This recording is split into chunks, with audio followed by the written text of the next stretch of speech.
I've got some onions up on the green roof. Some of them I'm not exactly sure what they are. They were pulled out of the compost. I think they were young green onions a couple of years ago. Maybe they're some kind of leek.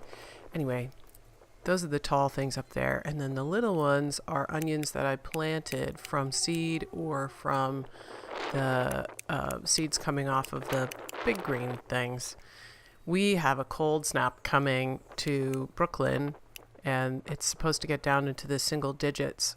My calendar already tells me that it's time to plant onions indoors, so I decided that I would use some of the stuff that I have on hand and make a little cold frame or hoop house for my onions on the roof.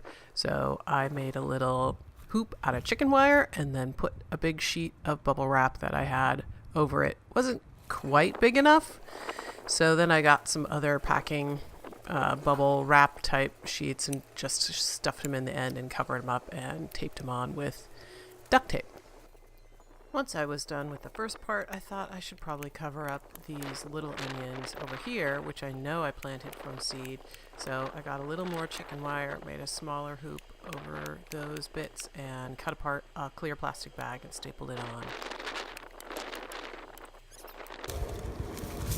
Alright, that's it. We'll see how the onions fare in the